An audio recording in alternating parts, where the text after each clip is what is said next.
Hi, I'm Damien and this is Enneagram Life, and today I want to talk to you guys about how an incident where the Enneagram recently helped me. So a lot of people, I tell them about the Enneagram and I give them examples. I show them certain personalities, descriptions and whatnot, and they really like it and they're impressed. But they say to me, well, what can I do with this? What am I going to get from it? And so they want to know, is it worth their time learning this? Should they invest the energy into learning it? And because they think, these people usually agree, like they think it's really good.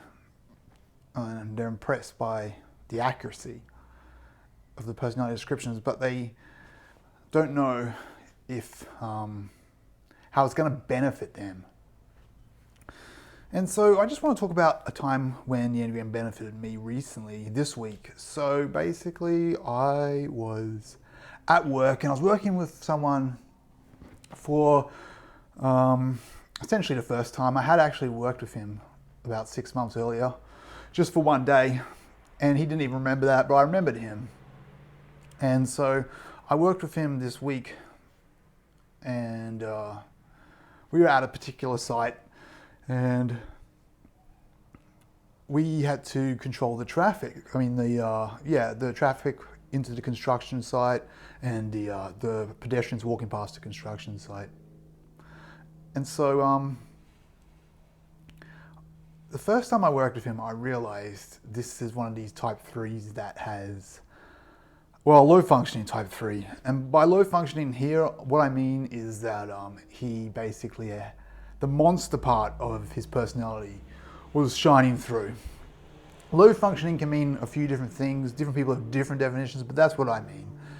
You know, the monster part of his personality was shining through, and specifically, he basically got off on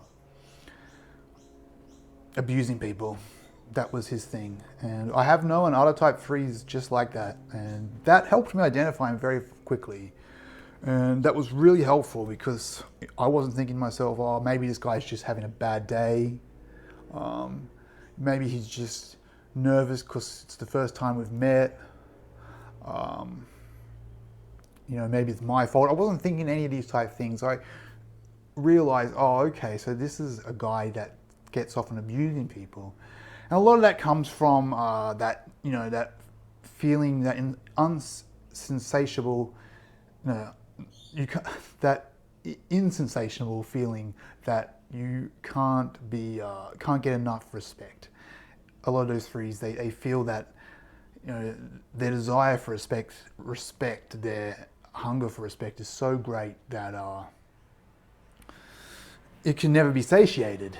And so he was definitely one of those types that he was in that emotion massively. And he told me the first time I met him like 6 months ago, he talked about, it was a similar situation. We were working on a different construction site, and he talked about all the people he had abused in the past, all the pedestrians he had abused in the past, working at this construction site.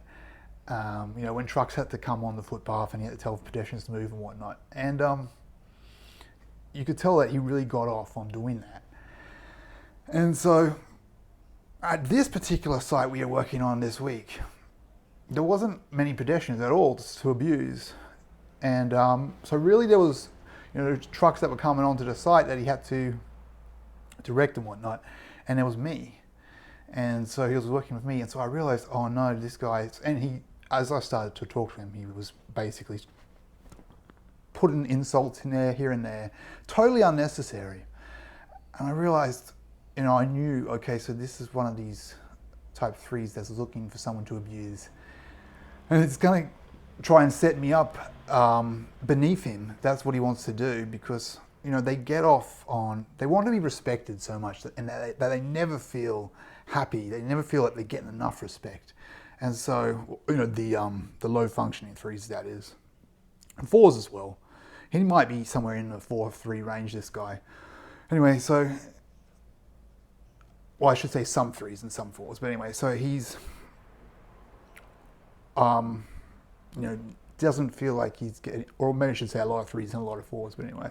So he feels like he's not getting that respect. And so, generally speaking, all the time. And so he feels that by abusing other people, that that puts them lower than him, and thereby he's creating that respect. He feels, it's not the case, but he feels that in abusing other people, it means that they must respect him. He's in that higher position. That's the sort of feeling he's getting. So he loves abusing people, and he was trying to do it to me, and I realized, oh man, this is what this guy's going to do. It's not that he's just met me. It's not that he's having a bad day. No, and I knew this because I'd seen the same types before. I'd seen, types 3s like him where the monster has come out, and I knew that this was going to be the future relationship. It wasn't anything that was ever going to change, and so I couldn't let him do it. You can't let someone do that anyway, but I knew that it wasn't just him having a bad day or anything. And so the next day I went in, I was determined, okay, I'm going to be super professional, not say anything extra unnecessary to him, not engage in those conversations, because we had any of those like little friendly conversations. I mean, it's friendly on my behalf, but on his behalf it was certainly not friendly. He liked being the chance to talk to someone. He loved that because he loved the attention and he loved having an audience. But he would work in all of these like abusive, offensive remarks. And so I was like, none of that, no conversation with this dude, just do the job and be super professional. And if he says anything to me, definitely answer back. And that's what I did, the next day. Nothing extra, which I could tell he was kind of pissed off at. And because he didn't have that, he wanted those opportunities to come over and basically abuse me, and he didn't have any of them. And so I knew to do that because I knew the type of person he was from studying the Enneagram, and I'd seen how others had dealt with that type in the past and how I dealt with that type in the past, and I realized this was the best strategy from studying the Enneagram, and it was, and that's what happened. So it ended up working out well. It ended up with me just not talking any extra to him, being super professional, and then he couldn't take the fact that he went through the whole day and he didn't get to abuse anyone. So he did actually then make something up, totally exaggerate a situation, and use that as a chance to just yell at me hysterically and criticize me. But it was so ridiculous. And I answered him back straight away and said, that's not what happened.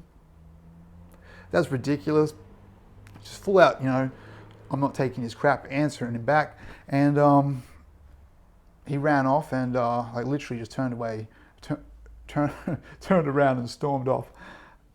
And I felt good because I didn't let this guy walk over me. And it was 100% the best thing to do.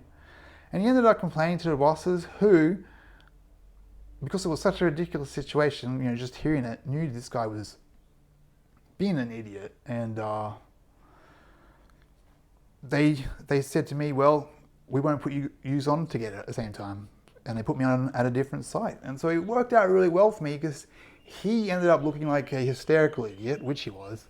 And I didn't have to cop any of his abuse ever again. I stood up for myself and ended up never having to be around him. And that, it all came just from understanding what he was, knowing that this was the best way to deal with it, that was knowing what he was looking for,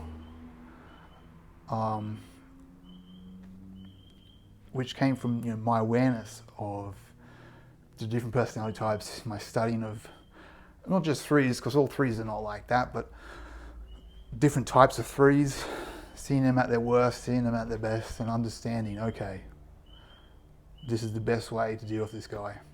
And so the Enneagram definitely helped me in that situation. Anyway, thanks for listening.